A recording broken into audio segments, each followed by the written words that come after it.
Thank you, Amanda, very much. And thank you for having me here today. It's an absolute pleasure to stand up here and share some of my knowledge about this fabulous program, and also to have the opportunity to share what I'm doing right now within my business. So, yeah, Julia Carter, Zest4 is my training and coaching consultancy. My background, I'd qualified as a pharmacist many, many years ago, after working extremely hard to get my pharmacy degree, and then 2 years into it decided I hated it and I needed to change direction. And the Colours program that a lot of you refer to, I refer to it as Insights because I use Insights Discovery, but I know there's different versions of it, actually played quite a big part in that decision, and enabling me to really understand the career I had chosen, because I happened to be good at maths, chemistry and biology at school, actually wasn't the right career for me. So I always tell that story when I talk about really understanding who we are and who we are inside and what our real values are and what we're really passionate about. Because whilst I still am fascinated by science, quite frankly, standing behind a counter in central London boot store selling condoms and Nurofen wasn't really what I had aspired to do, which is what I found myself doing. So when I actually joined the pharmaceutical industry, much to the shock and horror of my grandmother, who told me that Boots was a very good company, and why are you leaving such a company like that? She'd never heard of the global American pharmaceutical company that I was joining. And I guess that's really at the beginning of the story for me with regards to how I'm ending up standing up here now, talking about development and how important it is to really understand who we are as leaders to be able to do the best job we can do at leading. And I never would have imagined all those years ago when I was at school that I would end up being a trainer and a coach. But I have such clarity now when I now look at my values, and I have clarity about why did I want to become a pharmacist? Because I wanted to help people and I happened to be good at science. Now what I'm doing is really what I'm passionate about, and it happens to be within that medical world. I hope that makes sense. So I just wanted to say that because I think that's so important for leaders to get that real clarity and to do that personal work on yourselves to understand why, and then to be able to be that authentic leader in front of your teams. So without further ado, what I've found with a lot of the clients I've been working with over the last 5 years or so is when we ask that question, how many of you lead teams or people who are not located with you in the same office, I would say 80 to 90% of the people I work with put their hands up now. And that's growing year on year. And I think it's probably the norm now. That obviously creates challenges because we talk about the importance of building relationships with people and being able to lead the team. But if you've never actually even met these people, that's a challenge. So what I thought I would do is give you a bit of context with regards to, we've already talked about the visioning and the mobilizing. I'm here today to talk about specifically the developing part of the 4-step process. And I want you to, as I go through this, think of that in relation to your team. And those of you who have virtual teams, to think of it with that lens on as well, because I think it definitely adds another complication to the challenges that we face. A lot of my clients I work with are quite comfortable hanging out in this step 3 because it's, I'm developing my people, and a lot of the companies I work with do have very good internal leadership development training programs. So they'll all tell me, I've done my leadership training, and I'll ask them how long ago that was, and some of them they'll say, 5, 6, 7 years ago, and have you done anything since? No. So there's this whole challenge of getting people into that mindset of leadership. What does that mean? So what I find with a lot of my clients is they think they're hanging around in the developing area, but they haven't done step 1 and step 2. So that's what I would challenge all of you who lead is you may be really good at, or think you're very good at, getting to know your people, motivating them, and doing the development planning and having the performance review every year, and that's what development is, isn't it?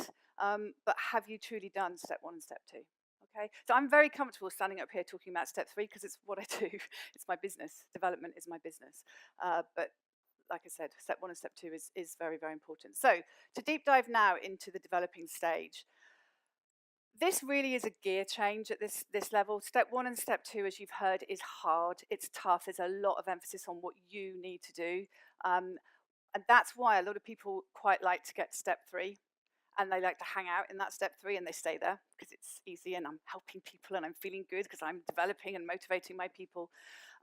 Obviously, the challenge is to, sure, get to stage 3, enjoy it, but get them to step 4 as well, which you'll hear about a little bit more in a second. So, as I said, my clients tend to be leaders of global teams. They are technical experts. I call them technical experts, often medical professionals or very clinically trained, very specific, very knowledgeable in their specific area. Research scientists, love them. Any research scientists in the room? Fantastic, fantastic. I've worked a lot with research scientists.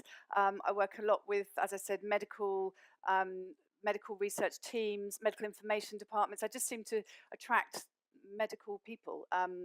And I love it because I feel like I'm still doing that medical piece, even though I'm talking about the fluffy stuff, which I often get accused of talking about by these people. So technical leaders, technical experts who are now finding themselves leading people. Some of them are naturally inherently good leaders, some of them are not. And some of them, quite frankly, don't really want to be doing it either. So it's quite an interesting challenge. What I find, because they're leading virtually, is it's quite easy when you're leading virtually to not really lead because your people aren't there. So you can just get on with what you're really passionate about, which is the technical stuff. So it's quite a challenge to some of the leaders. Please don't think I'm saying all leaders are like this, but those leaders that need more development to get them to really focus on the leadership part of their role because they are so passionate about the technical side. Does that make sense? Yeah. And I will always acknowledge at any training program I run, I'll say, hands up those of you who don't really want to be here today. And most people put their hands up. Because they have, most of the organisations I work in, they have a training plan. And they're there because if they don't attend by the end of the year, their training plan will go red. And if it goes red, it means they have failed and they get a red mark next to their name. And so it's, yeah, they have to be there. They're not there because they want to be there. But by the end of the training, they all say it's been so great to have the leadership part of my role brought back to the forefront of my mind. I realise I'm not spending enough time on it. So the types of challenges, and most of you will recognise these if you lead virtual teams yourselves. A lot of different experience within the team that's dispersed around the world. Very little, if any, face-to-face time within the team as a whole. Often the manager may well do the travelling around the world to meet up one-to-one, but very rarely, maybe once a year, if they're lucky and if budgets allow, they will get together in the same country. And then what I often see is when they are together, they tend to focus on business conversations rather than actually building relationships and getting to know each other. Now, a lot of the personality types are the blue-green in the colours, or the more introverted preferences. Not always, of course, but there is definitely a dominance of the introverted preference, which of course means working virtually, those types of people are much happier working alone and not reaching out when there's a problem. So that creates a challenge for the leader. Very much one-way communication. So what I see is the leader sitting in whichever country they are in, and then their individual team members around the globe, and the communication is there to there and back, there to there and back. And very little communication, if the proper team development hasn't been done, happens between the team members. So big responsibility and time used up by that central person who is the leader.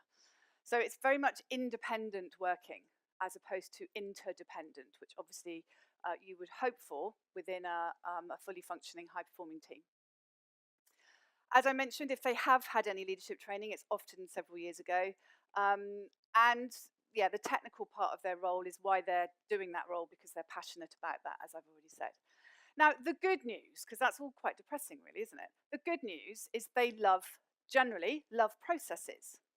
And that's why I fell in love with this Liberating Leadership program when I came across it, because for the first time, this fluffy stuff, and I'm doing that because that's what I get often told I'm doing, the fluffy stuff, it has been put into a process. So when I talk about the 4-step process of leadership, they get excited because it's a process and there's almost a tick box exercise. Oh, I've done that, I've done that, I've done that. And then when I showed them the tool that Ali shared on your big piece of paper earlier, they loved that because that's almost like being able to put a person through a machine and out the other side it says, keep them or don't keep them. They really do. So for me, it was just fabulous to come across such a program where all the leadership theory is put into a really neat and easy to follow and easy to understand format. So I thought what I would do is just talk about James. James's name has been changed, but everything else about James is true. He is head of quality assurance. Now, this is an IT-based function within the company that I work with. He has a team of 14 that are dispersed globally, and you can see the makeup on the right-hand side. You know, there's 4 in the UK, but 3 of them are in the south, and 1 of them is in the north, and then all over the world. So this very dispersed team. And then, not only does he have that team of 14, plus he happened to mention that he manages 2 contracts of a significant number of people who work alongside these team members, right? So can you imagine? It's just, how can you lead such a diverse, huge number of people? And then he told me that they are unlikely to ever co-locate for a team meeting, for meetings, but they do have virtual team meetings every 2 weeks and one-to-ones. And then I loved this was in an email he sent me. Fortunately, I have met everyone, albeit not for 4 years and not as their manager. Yeah, this is real. And he was great, actually. He really embraced the support I could provide, obviously, and definitely is managing in a more effective way now. Now, when I started working with his team, I asked them what were their challenges as team members, and you know, the normal things came up that you would expect. They're spread across different countries. They never get to meet each other. Half of us have never met each other ever. We can't stay on top of everything. There's too much going on. Lots and lots of projects. More with less. How often do we hear that? More with less, constantly. Workload, overwhelm in workload. No control over how much work is coming in. And there was no sense of identity as a team, funnily enough. No time to network or share learnings or share challenges. Constantly people changing, obviously, because there's such a huge team, we're never going to be constant. And a lack of direction. So, huge challenge. And James, James was quite relieved, I think, when he realized that we could help. One thing I will say about James is I actually came across him on another leadership training program I was delivering, and one of my soapbox things, and I'm going to just put this out there now. Those of you who work with virtual teams, how many of you, the majority of the time, use your camera when you are communicating with people? Be honest. Put your hand up if you turn on your camera. Thank you. That's just proven my point. Okay, most of you put your hands up to say you work with virtual teams, and only 10 of you just put your hand up then. So this is just, give me 10 seconds on this, maybe 30. Turn on your cameras. Please, please, please. We have the technology now to use camera. I rarely have a call, with anybody without a camera on me now. Rarely. It almost feels weird to be speaking on a phone, and it feels even weirder to be speaking through Link or Skype or whatever you want to call it without a camera on. That feels just not right to me now because it's become part of how I work. So I had mentioned this in the training program, and James came up to me when I saw him the next time. He was so excited. He said, Julia, I turned on my camera and they're real people. And I just did a nice smirky, smuggy smile and said, yes, James, they are real people, and you might find that you have better connection with them now. So that's one message. It's such a simple message. Please start using your cameras. And if any of you have got negative stuff coming out about turning on your cameras, get over yourself and turn on the camera. Okay, you don't need to have makeup on, ladies. It doesn't matter. Just turn on the camera. We all look rubbish on the camera, but really a key thing to be considering. So the developing stage, which is what I wanted to just talk about a little bit more detail. The 3 aspects of the developing stage. Remember, this is a next change of gear now. This is this is a fun part. I would say that, wouldn't I? But this is where you can really feel like you're making a difference if you do this well. Your people are developing, people are learning, and you can see that growth. The key parts to it, first of all, situational consistency. What do we mean by that? Now, some of the organizations I've worked with talk about situational leadership, which is a branded program. There's lots of different versions of this. We can Google it and find out what do we mean by that. But do most of you know what this is? This is that making sure you use the right style with the appropriate individual at the appropriate time. And I think in the virtual world, if you can imagine and you've never met this person and you assume they're the technical expert in what they're doing, how on earth are you able to use the appropriate style at the appropriate time if you really don't even know, you just assume that they know what they're doing?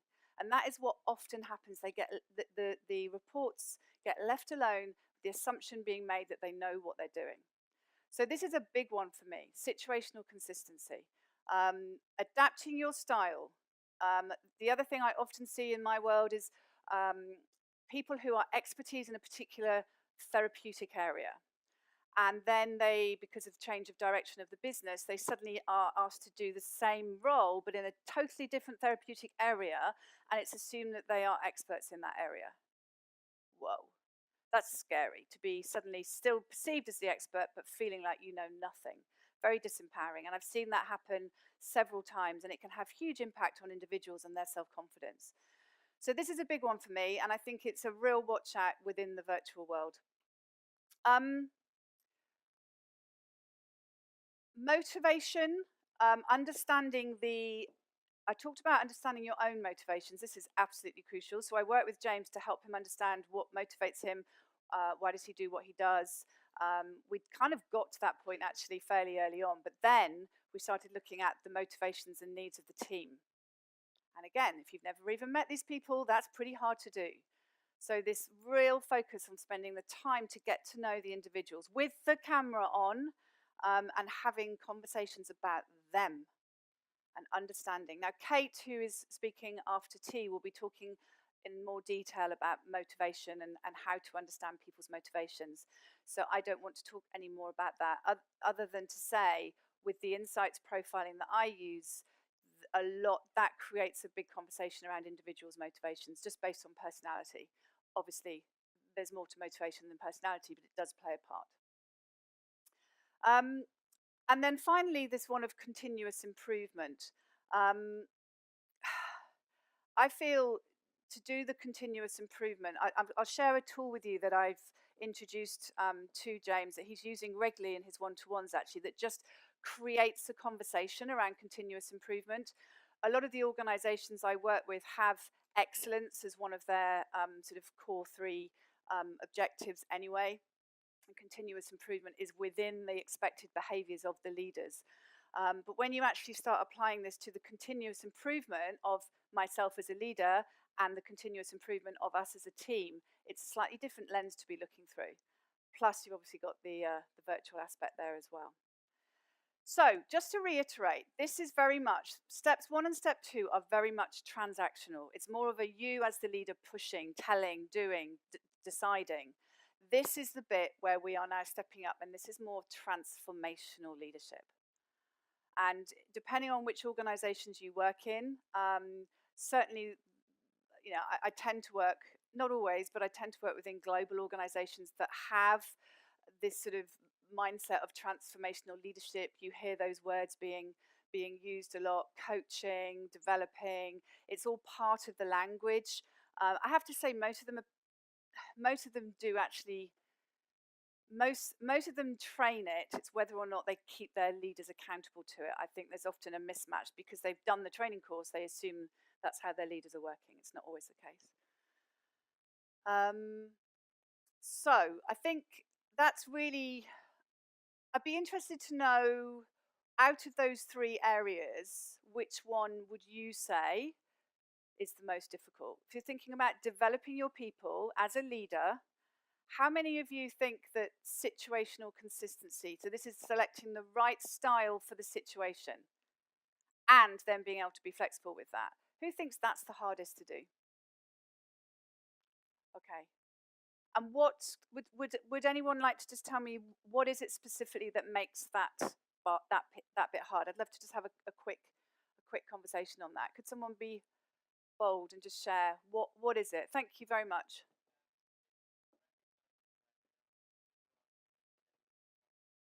Great. So recognizing where they are and helping them feel safe to speak up, to admit that they may need support. Yeah. Thank you. Yeah, and that's a really good one that I've found, especially when they're hiding away in the depths of Germany or whichever country they happen to be. And this is a real passion of mine. How do we create an environment that's safe and the trust is there that people can put their hands up and say, I'm not coping, or I don't know how to do this. And that takes courage to do that. But as a leader, you need to be able to create that environment. Otherwise, you can't do this because you don't know where they're at, because they're not being honest with you. Does this make sense? Okay, so that's why this getting to understand the person and connecting at this level, that sort of heart-centered leadership, is so important. But some people really find that difficult. It's not their natural way of being. That involves being vulnerable, doesn't it? That involves opening up a little bit and going, I'm maybe not as good as you think I am. But when we can create that environment of trust, those conversations, and then this can happen. Thank you. What about the second, the motivating, the understanding motivations? Who thinks that's the hardest part of this phase? Can I have a mic just on somebody, please? Whoever, hands up. Who put their hands up? Who's happy to share? Down the front here. Thank you, Amanda. What aspect of motivation do you feel is? It's challenging. Yeah. Well, everyone has the reason that they say they do something, and then the reason that they actually do it. And you really need to work hard at knowing people to be able to understand what that root cause or desire is. Absolutely. Yeah. Thank you. And you can get into some really quite deep conversations with people if that trust is there on this topic. And I don't want to steal Kate's thunder because I know you're going to talk about this one, but for me, even as a leader of myself and my life, understanding really truly what my purpose is and why I do what I do just creates that drive. So fantastic. And what about continuous improvement? Let me just, I've got a slide on this that let me, I'm sorry. No, I'm going to press pause on the continuous improvement. I wanted to share this with you, actually. I've got it under the heading of motivations, but you know what? I think this is for any team. This is James's team, by the way. Look how nicely balanced that is. I don't think that was planned. I think it was just luck. But that really helped him understand the differences that existed within his team. So I personally don't know how a leader could lead a team without this information. Maybe I've been brainwashed by this type of profiling, but I find it so powerful. And to be able to get into deep conversations about each of their motivations, so much more powerful when you've got that information about them. So this is what I wanted to talk about with the continuous improvement piece. What do we mean by generating continuous improvement? So establishing it as a habit. Now, we all know certain personalities are very good at dotting the I's and crossing the T's and being excellent at everything and spending lots and lots of time being excellent. And then there are other personalities who wing it and do the bare minimum to then get on to the next thing and the next thing and the next thing. Yeah, we're all at that level of understanding of differences. And of course, it depends on your style as a leader as to what your expectations are as well. So if you're not explicit about your expectations, so that's why we get these different levels of performance going on. So let's assume we have been explicit. There is absolute clarity about what is expected from everybody because you've done step two accurately. It's then how do we create this environment where actually, if we make a mistake, it's okay to admit I've made the mistake. And as a leader, you're not you're reacting in a way that that's okay for that mistake to have been made, as long as it's something to learn from. Okay, so this how do we have that conversation? How do we create an environment where it's safe to make mistakes? And then how is that handled within, rather than blaming going on, which I often see in teams, especially in virtual teams. It's very easy to blame someone that wasn't there. And then understanding how much to become personally involved. So this is a checklist that I use, I suggested James might like to use, and he now uses it regularly in every review meeting when they get together as a team, and they are all expected, without it being a long-winded process, but to come to each meeting, each virtual meeting, with getting them just to share what are they most proud of this week, what's the longer term impact of those things that they're proud of, helping them stay aligned to the bigger picture, what has been their biggest learning in the last couple of weeks, what are their biggest challenges, so encourage them to talk about what's stopping them being successful right now, and then something around accountability and commitment for the next week or the next month. Very simple one-to-one format, but actually really, really effective.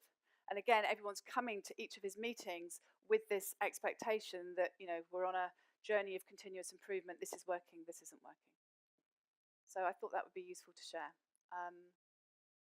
And then the other thing that he's now working with me on is I'm actually helping him. So this is an idea, those of you who maybe think about, well, how do I continuously improve? When you're thinking about the development of your virtual teams, they still need development, they still need training, they still need something that's going to help them grow as individuals. So don't forget, there are programs out there that you can, James uses me, and I come in once a month and I will deliver a 1 or 2 hour session around something very specific that will help them become more impactful. So one that often I get asked around is how do I have presence when I'm working virtually? Of course, the first thing I say is turn on your camera, but there's a lot more other things to do. So that's just an example. What is your brand? What is your virtual brand? How do people perceive you? So I get them thinking about that at that personal level. So that is the summary of my presentation. Does anyone have any questions? I'd be very open to comments, questions, ideas, challenges, very open. Would love to hear from you.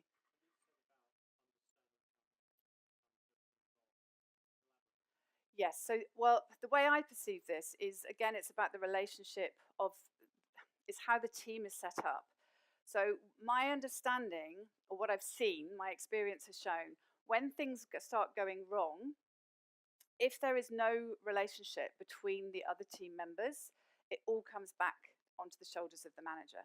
So I see these virtual managers who have just so much on their plate, plus they often have the technical part of their role to be doing as well, because everyone is coming to them.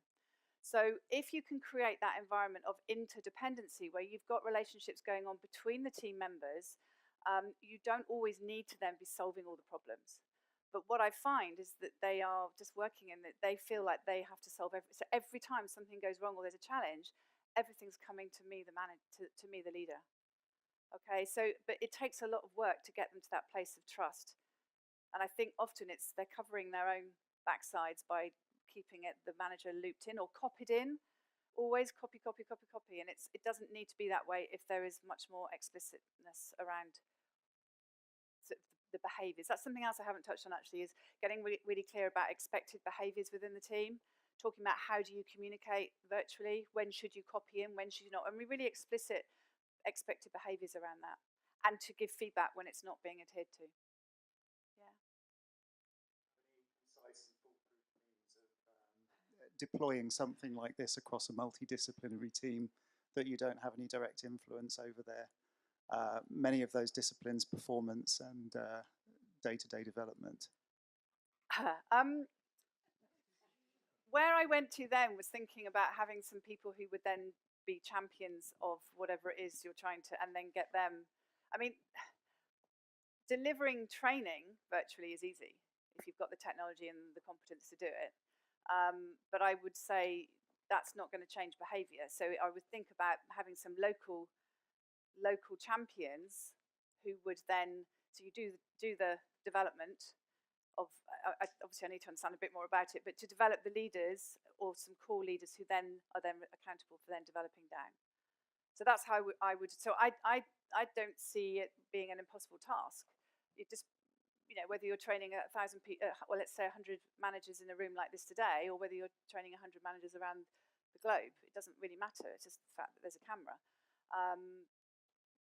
Well, it's a little bit more hard because obviously people multitask. That's another reason to turn your cameras on. It stops you multitasking.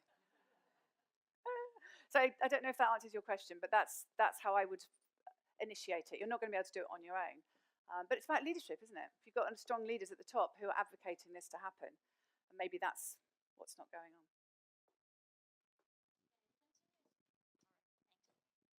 And continuous improvement, whether you'd concentrate on doing the things you're already doing in a better way, or how you would focus your attention, whether you'd look into new skills for your team and how you balance two of those. I think it depends. I always find myself answering that, but it depends on the maturity of the team, depends on the organisation's needs at that moment in time. The organisations I work in, there is this constant thing about doing things differently, trying to be innovative, but they're also working under a very strict regulations. So there's this conflict all the time. If we need to be more creative, but you mustn't make mistakes because that might be risky. So it's a tricky one. It's a really tricky one. But I think a leader that encourages discussions around that. What does this mean to us? What could it look like? And being open to different ways of doing things. That's how I would. And no suggestion is a silly suggestion. But as a leader, especially in a very highly regulated organisation, you've got huge accountability on your shoulders, because if you say yes to something that actually then... So I do see a lot of stifling going on in the organisations I work in, and it's not necessarily the leader's fault, it's just the way that regulated industry works. So there's a lot of fear. So continuous improvement, I think, can be defined in many, many different ways. Processes, procedures, personal development, even how you lead, as continuous improvement. Everyone wants to learn, generally. So I would see it, maybe have that discussion with the team. What does continuous improvement mean to you? But it's getting that mindset of continuous improvement alive and awake and reviewing it. Yes.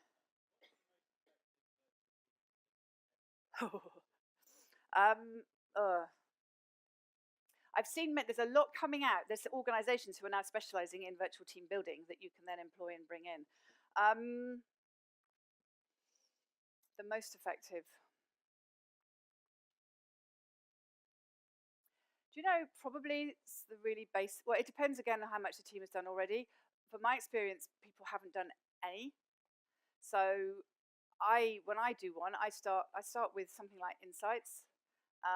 And I then get them to share personal information and fill in a really simple one-pager about something that you don't know about me, something, the sort of stuff you would do in a team build in a room, but we just do it virtually. But then making them bring that back in every time, that creates incredible insight.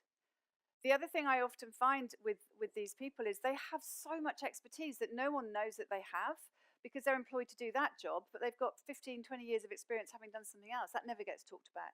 So that, to me, it's that real simple, this is who I am, and this is what I've done in my life, and this is my family, and this is my cat, and, just silly stuff like that at the basic level is enough, if that's where you're starting from. But there are some very clever team building tools out there that I often get people phoning me up because they find me on LinkedIn and try and sell me their new whizzy tool. But most of the teams I'm working with are not at that stage yet. But there's some clever stuff out there. Yeah. Good. Okay, thank you. I hope that's given you some insight into step 3. What I'm going to do now is pass you over to Jackie Staunton, who is the HR Director of the British Medical Journal, otherwise known as the BMJ.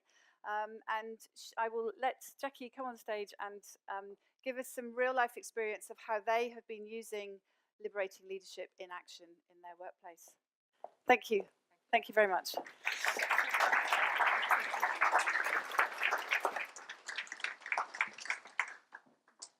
Good afternoon, everyone. You can tell I'm not the sort of experienced presenter because I'm one of the people that has the bits of paper in their hand. It's a comfort blanket.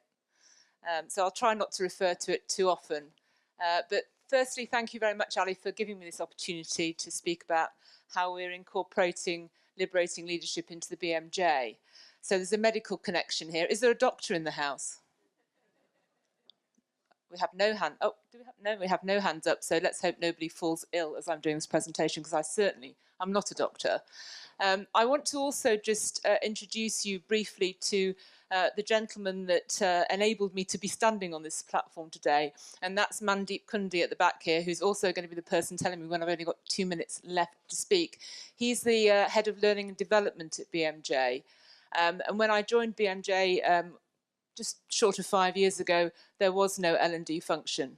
So 460 people imparting knowledge and learning to doctors across the globe, no learning and development function. So one of my first jobs as HRD was to bring Mandeep on board.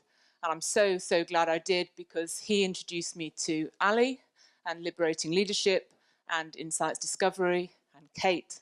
And I think between us, we've done quite a significant amount of work in taking the leadership and management forward within the company. And I've also got Alina here, who started off as an HR assistant and is now heavily involved in helping us deliver L&D as well.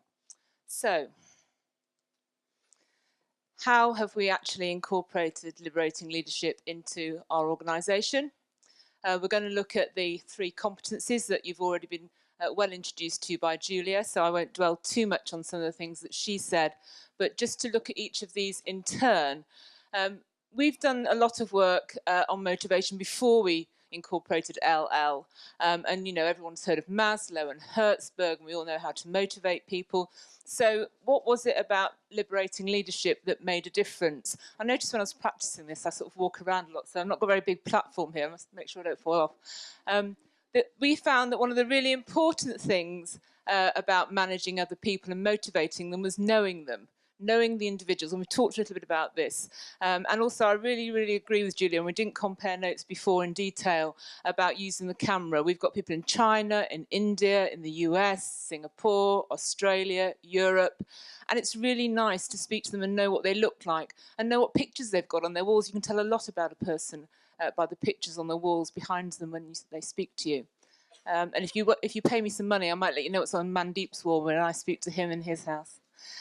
So it was getting people to understand how important that was. And it's not just all about the task, it's about the people as well and what motivates them. But that's not really any good if people don't understand themselves. We all have a picture of ourselves and believe what we think is the right thing, but until we do something like, and sorry to plug Ali's products here or what Ali's involved in, but Insights Discovery. For the, hands up who is aware of Insights Discovery? I would say at least half of you. This is a really useful tool. We've talked about the colours, but showing where the energies within people come from, what are their drivers. And by connecting what people know about themselves and what people know about their teams, linking this with Insights Discovery, we found is a really powerful way to increase motivation. And there's lots of other techniques and things within liberating leadership, like whether people, as I say, are task-orientated, they're people-orientated, or they're achievement motivated, and using that sort of balance between intrinsic and extrinsic awards. You know, you can throw as much money as you like, but if that's not really what's turning people on, you're not going to get the best out of them. We're really lucky at BMJ.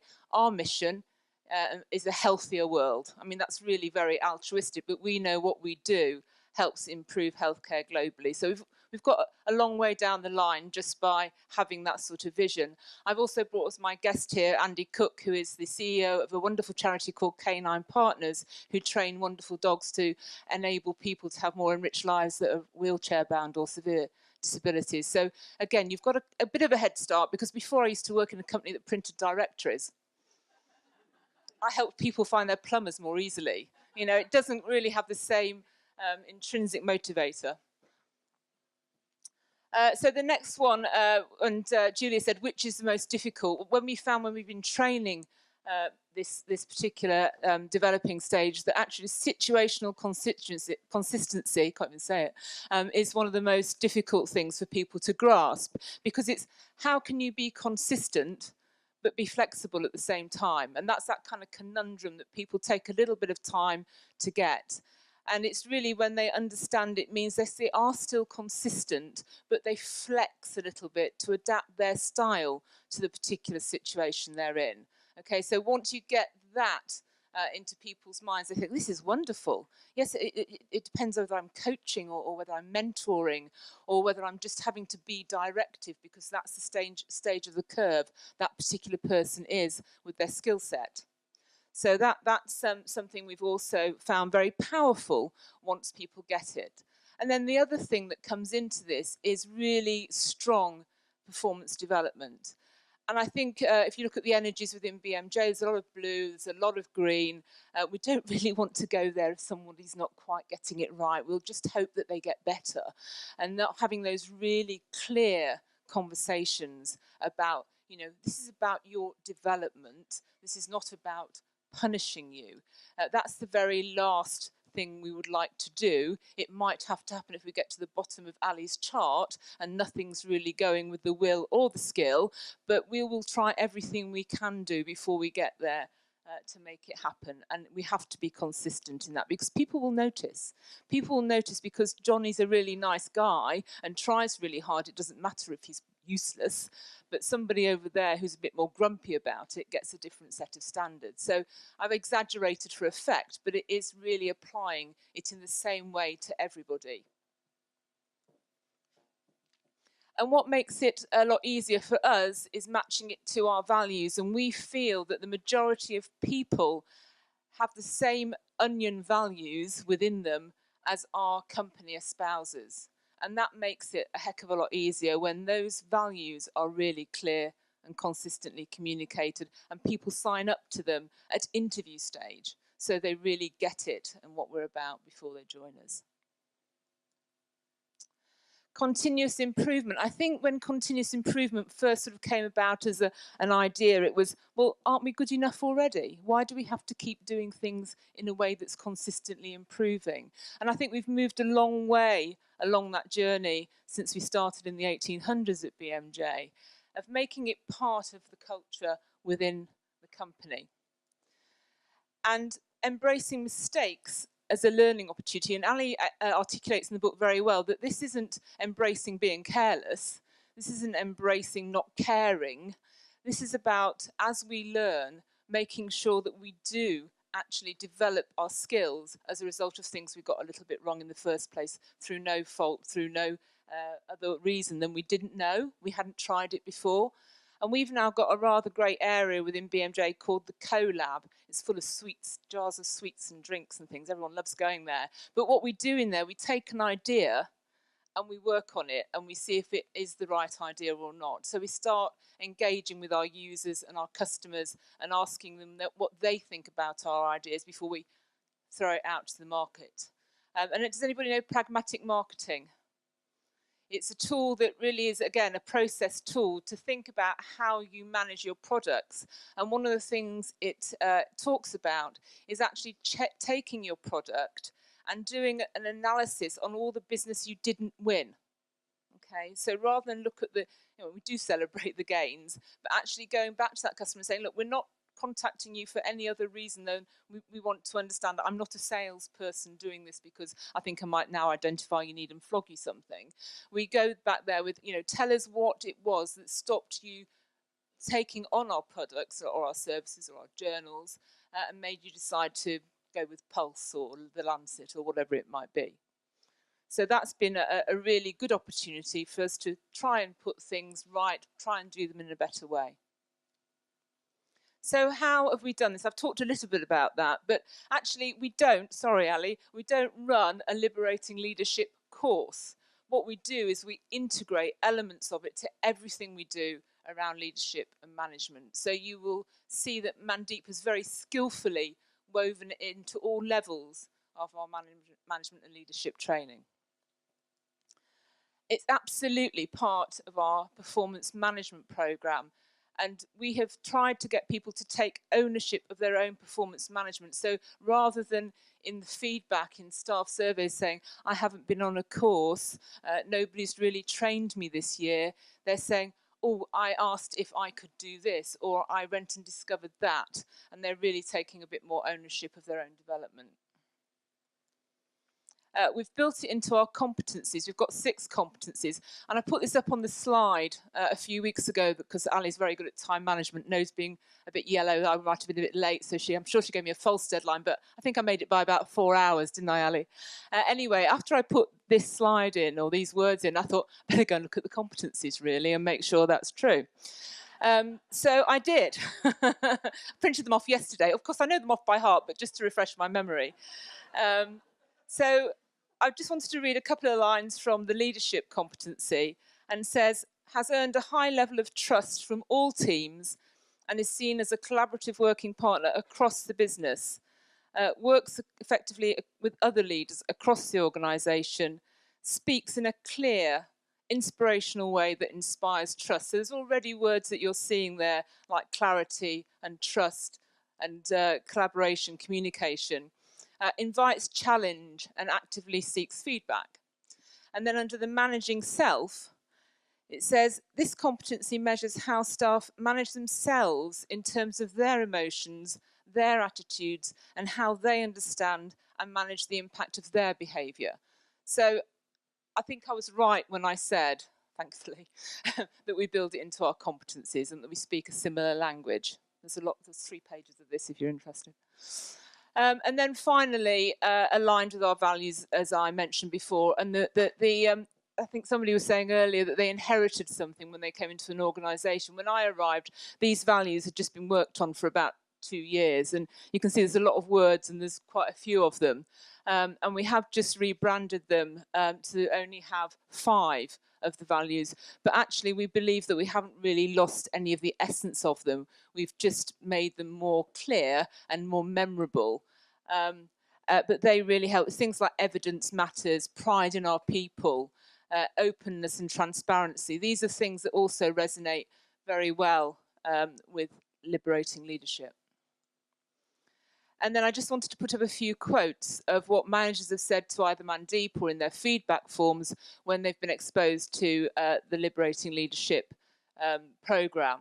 So I have a clearer idea of how to approach my team. It might seem a bit strange that people go into a training session and think, oh, I actually have a clearer idea about my team now, but by applying these principles, they have a greater understanding. I now feel confident in my own ability. We assume sometimes that because people have been managers for quite a long time, they have this confidence. Very often they don't.